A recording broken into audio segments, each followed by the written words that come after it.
our ancestral history as African Americans. Welcome to Black History Month 2021. Let's celebrate.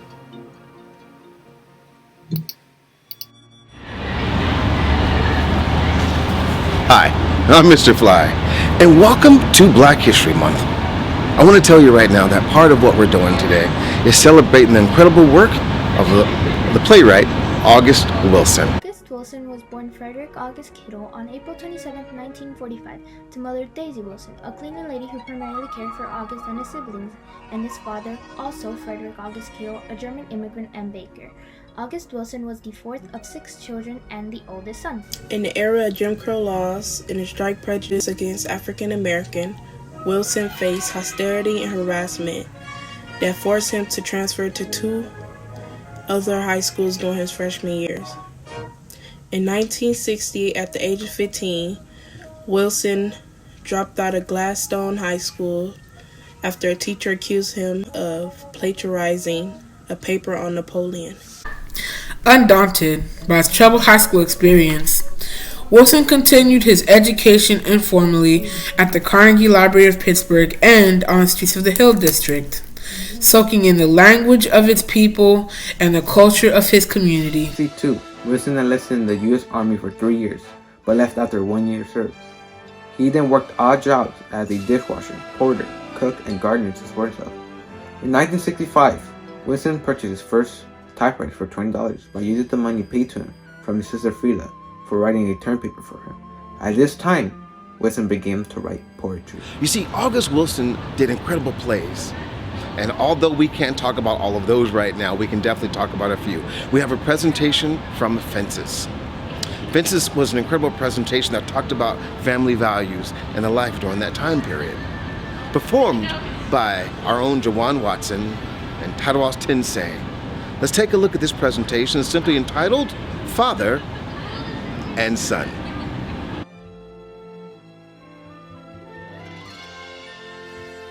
Hey Pop, can I ask you a question? How come you never like me? What law says I gotta like you? None. Alright then. Don't you eat every day? Answer me when I'm talking to you. Yeah. As long as you live in my house, you better say sir when you're talking to me. Yes, sir. Don't you eat every day? Yes, sir. Don't you got a roof over your head? Yes, sir. Don't you got clothes on your back? Yes, sir. And why you think that is? Because of you? Hell, I know it's because of me. Why do you think that is? Because you like me? Because I like you? I go to work and I bust my ass every day for you. And you think that's because I like you? No, it's not. That's my responsibility as a man, and that's my responsibility towards you. You understand me? Yes, sir. Playwright August Wilson stated that his work was most heavily influenced by My Four B's poet Jorge Luis Borges, playwright Amiri Baraka, painter Ramir Bearden, and most importantly, the blues. Blues performers such as Bessie Smith and Gertrude Rainey helped popularize this musical continuation of the oral tradition. The blues remains a strong influence in many other popular forms, including jazz, country, rock, and soul music. For Wilson, each character's ideas and attitude are rooted in blues. The philosophies in the music help teach characters how to live. The blues is a musical form that can be traced back to the African rhythms, African American slave songs, spirituals, and dance tunes known as jump ups.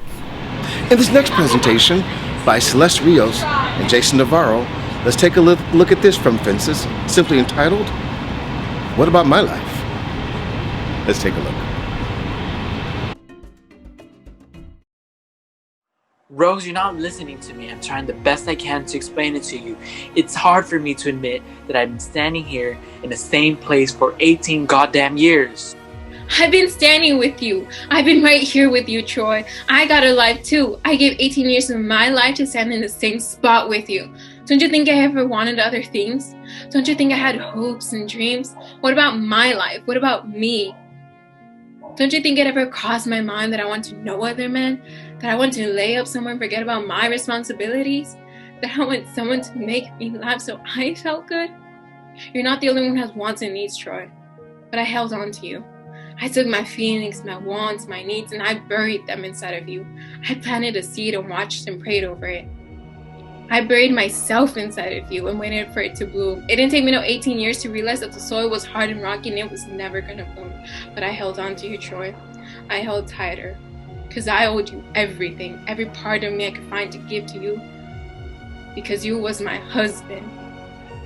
And upstairs in that room where darkness is falling on me, I gave everything to try and ease the doubt that you wasn't the finest man in this world. But wherever you was going, I was going. Because that's the only way I could survive as your wife. You always talking about what you give and what you don't have to give, but you take. You take and you don't even know nobody's giving. Isn't August Wilson incredible? Thank you so much, students. In this very last presentation that we're going to share with you, this one is simply called The Piano Lesson, starring our very, very own Jaden Hutchinson and Renee Urbe. Oh, they went to work on this one. Let's take a look.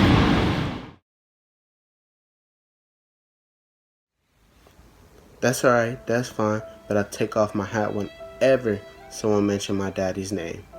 I'll be no fool of a sentimental value. You could sit up here for the next 100 years and there'll still be a piano. Now I'm gonna take this piano and get the land. I get the land, I'm alright. I got the land, I get some seed, cash in on that crop, I'll be fine. But this piano won't put out nothing else. Now the kind of man my daddy was, he would have understood me, and I'm sorry you can't see it that way, but that's why I'm taking this piano out of here and selling it. Taking that piano out this house. Look at this piano, look at it.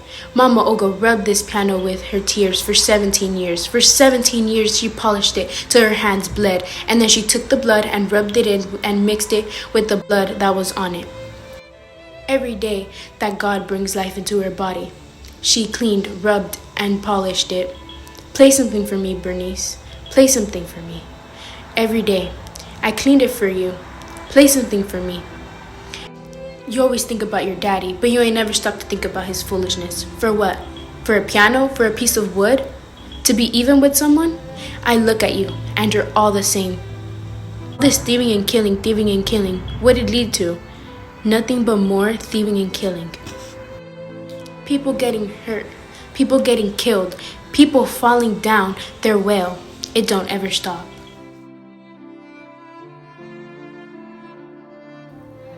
In 1990, he transitioned to Seattle, Washington, where he met costume designer Constanza Romero in 1994.